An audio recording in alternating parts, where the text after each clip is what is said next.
जय श्री राम। प्रिय भक्तों, द्वापर युग में एक बार यशोदा मैया ने श्री कृष्ण से कहा कि तुम तो पूरे संसार की पालन करता हो, आज तुम मुझे कोई ऐसा व्रत बताओ जिसे करने से किसी भी स्त्री को विधवा होने का भय न रहे तथा इससे मनुष्यों की सभी मनोकामनाएं पूर्ण हो। श्री कृष्ण बोलते हैं कि माता, आपने बहुत ही सुंदर प्रश्न पूछा है। मैं आपको इसके बारे में विस्तार पूर्वक बताता हूँ। सौभाग्य प्राप्ति के लिए महिलाओं को 32 पूर्णमासियों के व्रत को करना चाहिए। इससे उनकी सभी मनोकामनाएं पूर्ण होती हैं और उन्हें सौभाग्यवती होने का आशीष मिलता है। अब मैं आपको इससे जुड़ी हुई कथा सुनाता हूँ। इस भूमंडल पर एक अत्यंत प्रसिद्ध राजा चंद्रहास से पालित अनेक प्रकार के रत्नों से परिपूर्ण काशिका नाम की एक नगरी थी। वहाँ पर धनेश्वर नाम का एक ब्राह्मण था। उसकी स्त्री अति सुशीला रूपवती थी। दोनों ही उस नगरी में बड़े प्रेम से रहते थे। घर में धन धान्य आदि की कोई कमी न थी, लेकिन उनको एक बड़ा दुख था कि उनकी कोई संतान नहीं थी। इस कष्ट से वह अत्यंत दुखी रहते थे। एक दिन एक बड़ा तपस्वी योगी उस नगरी में आया। वह योगी उस ब्राह्मण के घर को छोड़कर अन्य सब घरों से भिक्षा लाकर भोजन करता है, लेकिन रूपवती से वह भिक्षा नहीं लेता।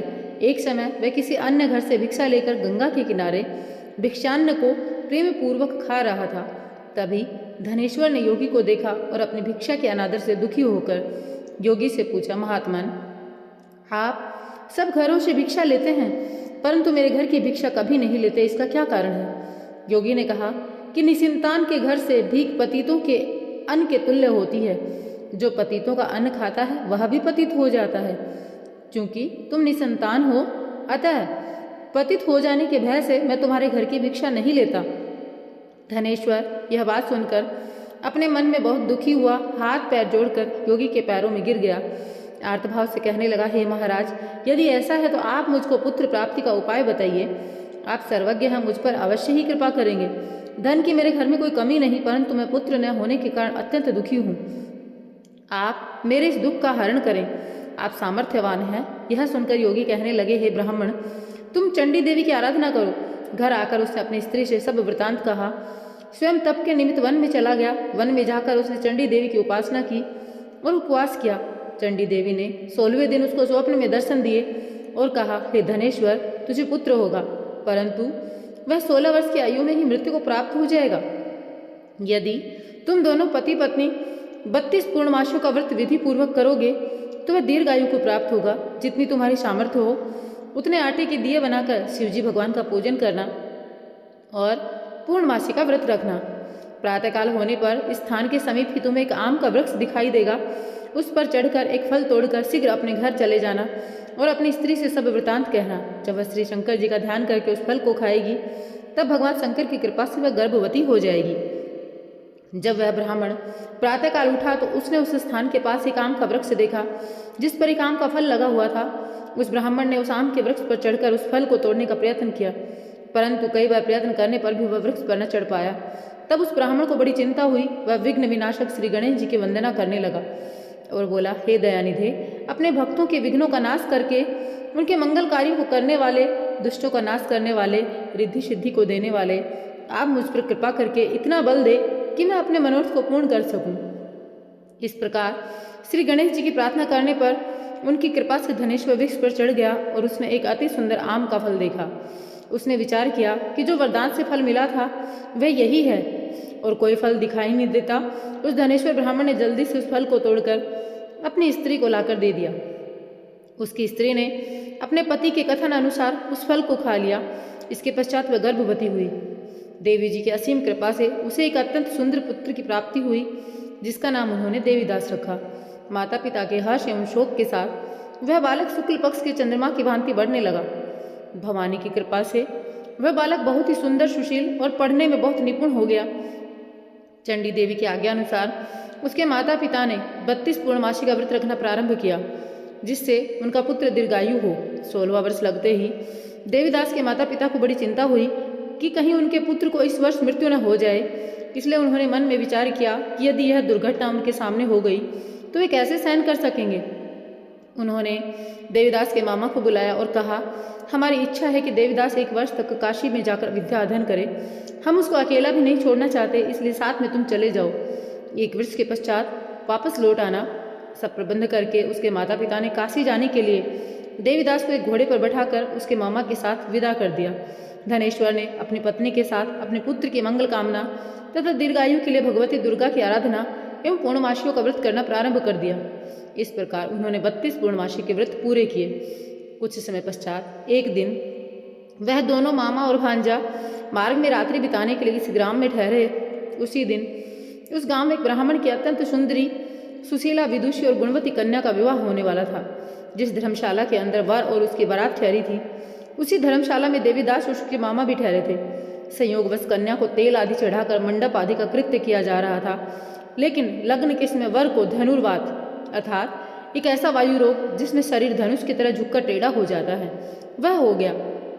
इस कारण वर के पिता ने अपने कुटुंबियों से परामर्श करके निश्चय किया कि यह देवीदास मेरे पुत्र के जैसा दिखता है, सुंदर है, इसके साथ लग्न करा देता हूँ और बाद में विवाह के अन्य कार्य मेरे लड़के के साथ हो जाएंगे।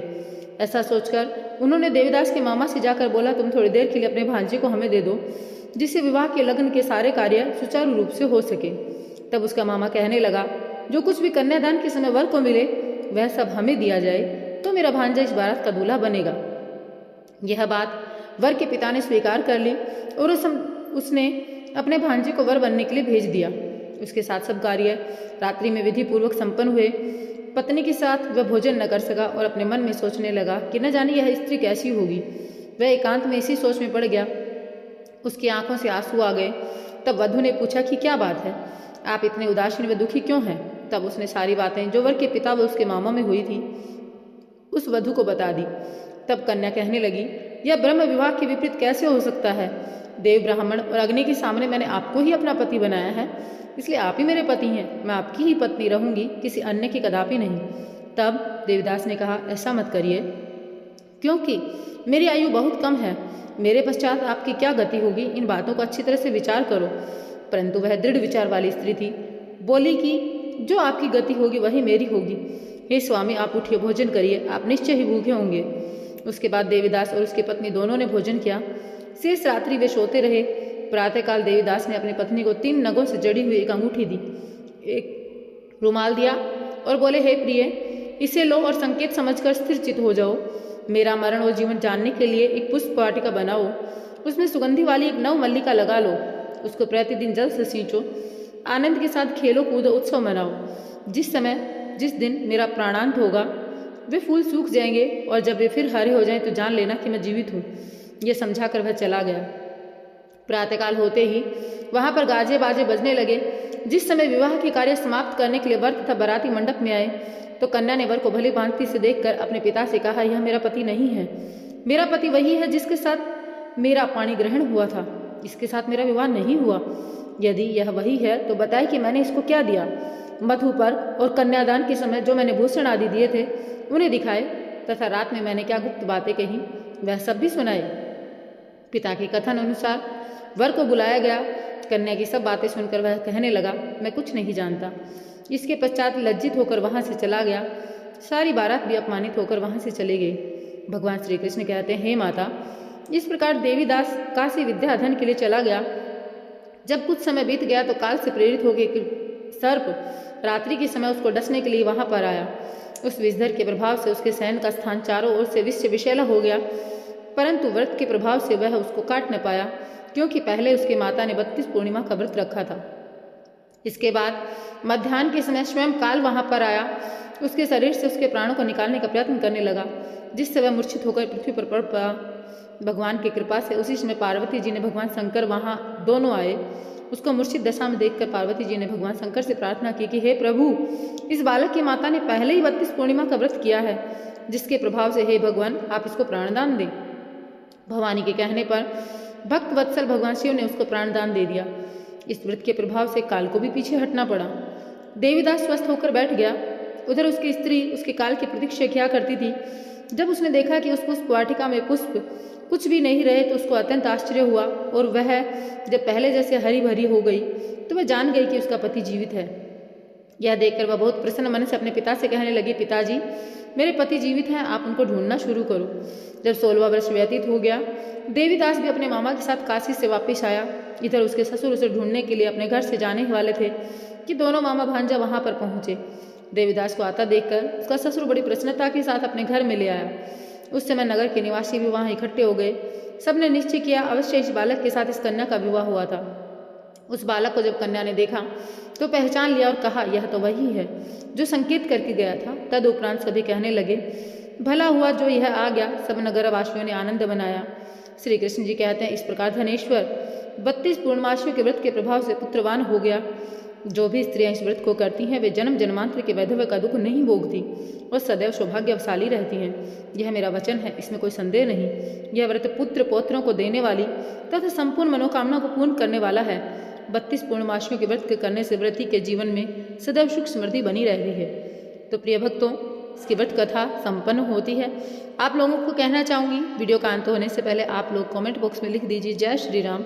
आपका जीवन सदैव सुखमय बीते, इसी कामना के साथ में आज के वीडियो को हम खत्म करना चाहेंगे। यहीं पर मिलेंगे एक नए वीडियो के साथ में। जय श्री राम।